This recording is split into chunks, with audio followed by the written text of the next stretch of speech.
Without expressing definite optimism, Allied leaders say the final curtain is about to fall on the European war. Two of our armies have driven into the Saar as the Russians battle just a few miles east of Berlin. The crossing of the Rhine has spelled the doom of Nazi hopes of victory.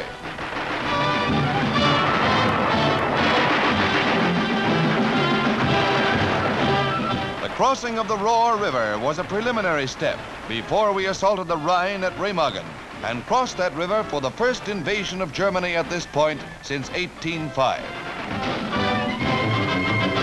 The Germans put their faith in the Siegfried Line, but as we took key fortresses and smashed through, it was the beginning of the end.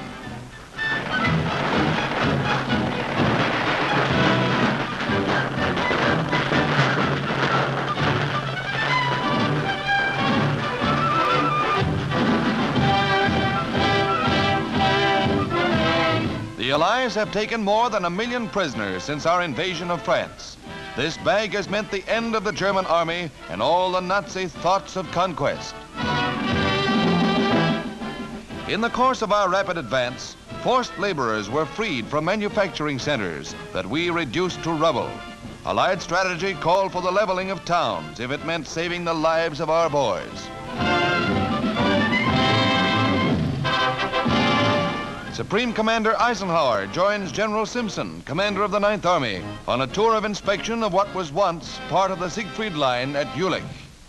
This is one of the first places where we cracked the shell of Nazi resistance and brought the Hun to his knees.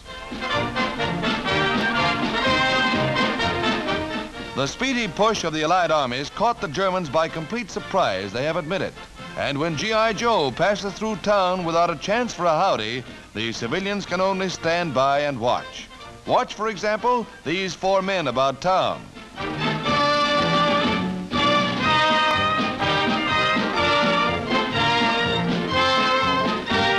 As a security measure, many civilians are rounded up for questioning, but they are few compared with the number of soldier prisoners.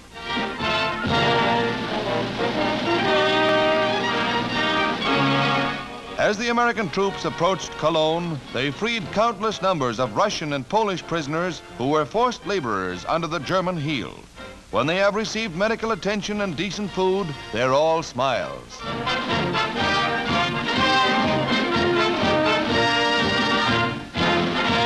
The GIs can make friends at the drop of a Nazi.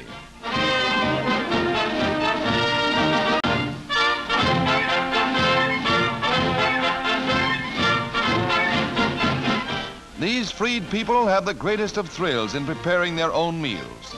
This concentration camp was surrounded by 3 lines of barbed wire, 1 electrified, mute testimony to the horrors that happened here.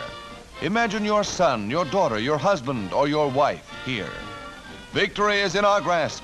We have the opportunity to stamp out evil like this. It's up to us to supply that final punch that will mean peace in this war-weary world.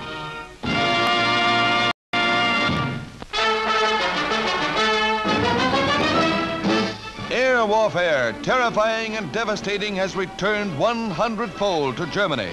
RAF Lancasters unload everything from 500-pounders to blockbusters on Pforzheim, important industrial center.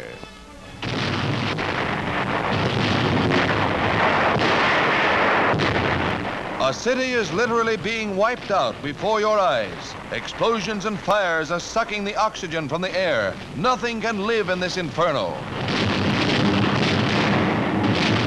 City by city, the Nazi Reich is dying.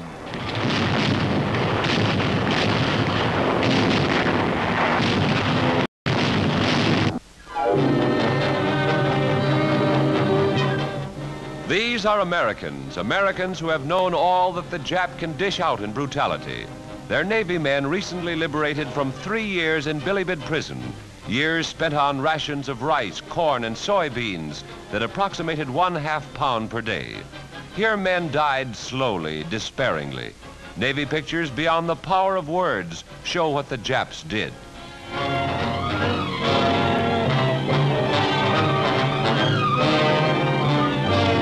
Yes, many died in this grim fight against systematic starvation.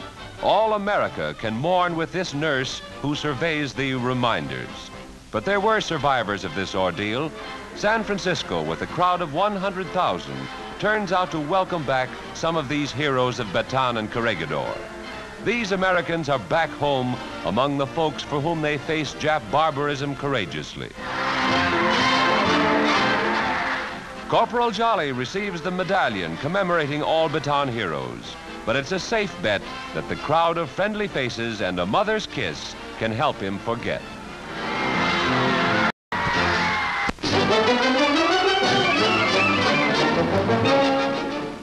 Sport parks in other sections of the country may still feel the grip of winter, but Southern California gathers at the Los Angeles Coliseum to witness a rodeo packing plenty of dynamite. These Broncos are built entirely of steel springs. And speaking of spring, it looks like an early fall.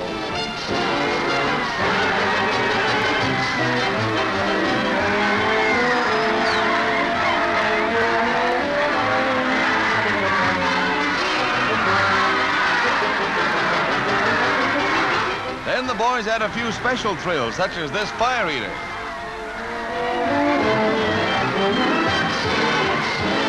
And if your pre-war model can take it,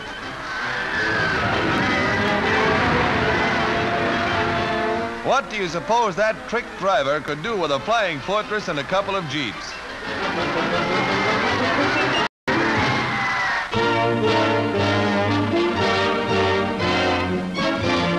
Thousands of Canada's servicemen and women returning to civil life are being groomed for post-war careers in training centers all over the Dominion. Among the many useful trades offered under the plan is bricklaying, and many skilled machinists will be needed for peacetime industry.